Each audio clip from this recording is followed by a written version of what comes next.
मैं 10-12 साल से गुड़गांव में आई एम सोशल वर्कर। तो क्या होता था कि लोग मुझे बोलते थे कि मैडम सिक्स की दिला दो, मैडम किसी की 7th की दिला दो, 8th की कॉल आता था मेरे पास। तब मेरे दिमाग में ये विचार आया कि ठीक है, सबका कॉल आता है, मैं सबको एक्सचेंज करवाती हूँ बुक्स। पहले 7th की कोई दे जाता है, फिर 9th की ले जाता है, कोई 10th की मांग रहा है, कोई 12th की मांग रहा है। वाई नॉट गिव देम एक प्लेटफॉर्म कि आइए, खुद आइए और चेंज कीजिए। तो हम वो जो मेरा सोशल वर्क 10-12 साल का जो मेरा वो रहा, उसके कारण जो मेरे को लगी need of the R, recycle, reuse, reduce करें, पुरानी बुक को ही यूज करें। मतलब उसमें हम दोनों काफी सारे, इसमें वुमेन एम्पावरमेंट भी है, हमारी टीम पूरी वुमेन्स की है, और इसमें हमारा रिसाइकिल, रीयूज, रिड्यूस भी हो रहा है।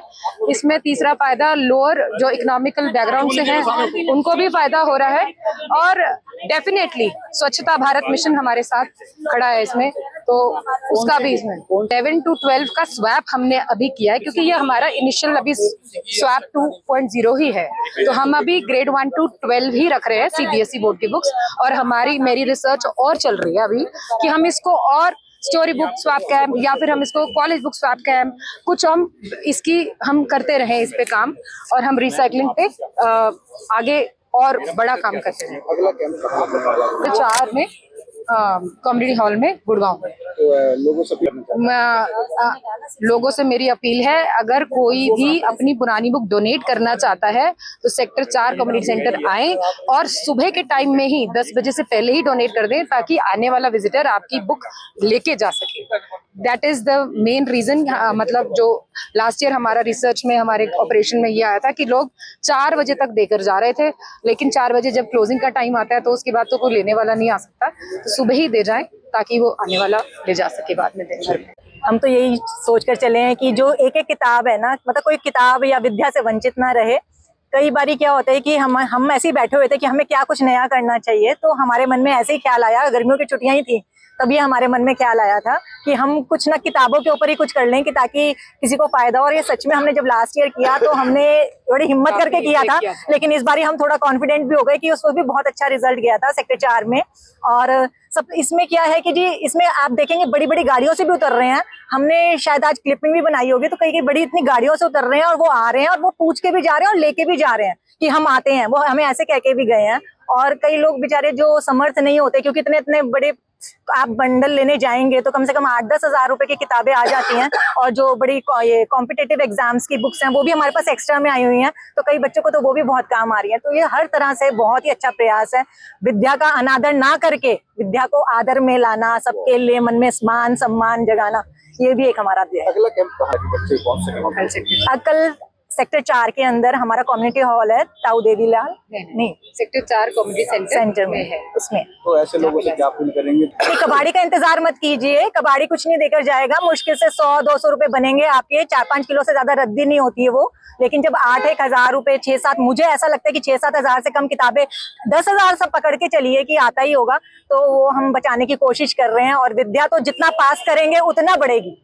पहले कहते थे ना, 3 भाई होते, 3 भाई बहन हुए, या जितने भी भाई बहन होते थे सब एक दूसरे की किताबें पाकर पढ़ते थे। कोई एक आध फट गई तो जी हटा देते थे, वो तो लेनी पड़ेगी। अदरवाइज हमारी कोशिश यही है कि ज्यादा से ज्यादा बुक्स यहाँ से अब हम अवेलेबल करवा सकें। जो ये कार्यक्रम है ये अद्भुत है, अनूठा है, प्रेरक है, और इस प्रकार के कार्यक्रमों से समाज को आर्थिक दृष्टि से तो मजबूती मिलती है, लेकिन कहीं ना कहीं जो एक बड़ा संदेश जाता है वो जाता है आपसी भाईचारे का। कैसे जो संपन्न है वो अपनी बुक यहाँ दे दें, जिसको जरूरत है वो बुक ले जाए, तो एक जो खाई है वो खाई समाप्त करने का काम ये दोनों बहनें कर रही हैं।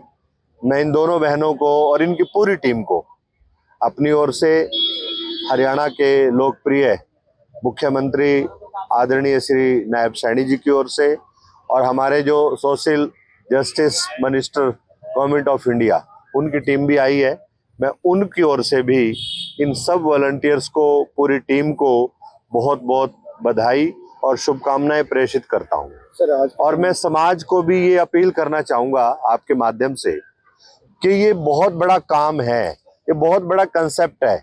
जैसे मेरे पास स्वच्छता की जिम्मेवारी है, पर्यावरण की जिम्मेवारी है, तो वहीं ये जो संदेश है, जैसे मैंने आपको बताया, सामाजिक ताने बाने को तो जोड़ता ही है, पर्यावरण को मजबूत करने का, पर्यावरण को संरक्षण देने का काम भी, पहल भी ये संस्था कर रही है। और निश्चित रूप से ये सब साथी साधुवाद के पात्र हैं, बधाई के पात्र हैं, पूरी टीम। मैं इस कार्यक्रम के लिए अशोक भारद्वाज जी तावड़ू से, एडवोकेट ओमवीर जी, जिनके कारण से मैं इस महान यज्ञ में सम्मिलित होने का मुझे सौभाग्य मिला, तो मैं उन सब साथियों का भी बहुत बहुत आभार और धन्यवाद ज्ञापित करता हूँ। सर आज ये बहुत बड़ी राहत है, बहुत बड़ी राहत है, क्योंकि आपने खुद ही कहा कि इन दिनों जो हमारे प्राइवेट पब्लिशर्स हैं वो मनमाने रेट, मनमाने पब्लिशर्स वो पेरेंट्स पे थोपते हैं। सरकार का भी अंकुश धीरे धीरे उन पर लग रहा है। सरकार ने भी कहा है कि हम इस प्रकार की व्यवस्था को नहीं होने देंगे। हमारे जो शिक्षा मंत्री माननीय महिपाल ढांडा जी, वो बड़े सचेत हैं, जागरूक हैं और सारी चीज़ों को कंट्रोल कर रहे हैं। और ये कहा भी गया है कि एक ही पब्लिशर वो रिकमेंड किया जाए और वो उस पर कोई बाध्यता ना हो, पेरेंट्स की कोई ऐसा प्रेशर या मजबूरी ना हो कि आपने वहां से लेनी है या उसकी लेनी है। तो इस प्रकार की व्यवस्था सरकार की ओर से तो चलती है, लेकिन जब तक समाज जागरूक नहीं होगा, जब तक समाज नहीं जागेगा, तब तक सरकार की योजनाएं वो कोई भी हो, कैसी भी हो, सिरे नहीं चढ़ेंगी। तो समाज की भी बहुत बड़ी भागीदारी है और मैं गुरुग्राम वासियों को ये विशेष रूप से बधाई देना चाहूँगा, जो संस्था को एप्रिशिएट कर रहे हैं, जो संस्था को सहयोग कर रहे हैं और संस्था के इस महान यज्ञ में आकर के अपनी अपनी आहुति किसी भी रूप में दे रहे हैं। मैं पूरे साथियों को, सबको, पूरी टीम को बहुत बहुत बधाई, शुभकामनाएं। उन लोगों से क्या हाँ, तो देखो कि बड़ी पहल है ना, अभी इनका ये दूसरा ही कैंप है, लास्ट ईयर भी था, इस बार ये सेकेंड ईयर का इनका ये दूसरा सत्र का कैंप है और एक पहल की है, ये प्रेरणा बनी है संस्था। तो मैं ये कहूंगा कि इस प्रकार की संस्थाएं और भी आगे आएं और पेरेंट्स से मैं विशेषकर आग्रह करूंगा कि ये केवल आर्थिक दृष्टि का विषय नहीं है कि आपने अपनी किताबें बेच दी और उसके बाद नई ले ली, वो नहीं है। पर्यावरण का संरक्षण भी होता है। कागज कहाँ से तैयार होता है? पेड़ से। और पेड़, एक कागज को तैयार करने में इनके पास भी कंसेप्ट है, आप भी जानते हैं, सब जानते हैं। एक कागज को तैयार होने में कितने पेड़ की बलि चढ़ती है, कितने पेड़ शहीद होते हैं, ये हम सब जानते हैं। और देखिए, इसका कारण हम स्वयं हैं। तो हम जब तक हम जागरूक नहीं होंगे, जब तक हम जागरूक होकर के इस प्रकार के कार्यक्रम नहीं करेंगे, तब तक बदलाव नहीं आएगा। और ये पहल गुरुग्राम से शुरू हुई है। मैं चाहूंगा कि हरियाणा भर में, पूरे प्रदेश में इस प्रकार की पहल हो, इस प्रकार की संस्थाएं आगे आएं और इस प्रकार के आयोजन करें।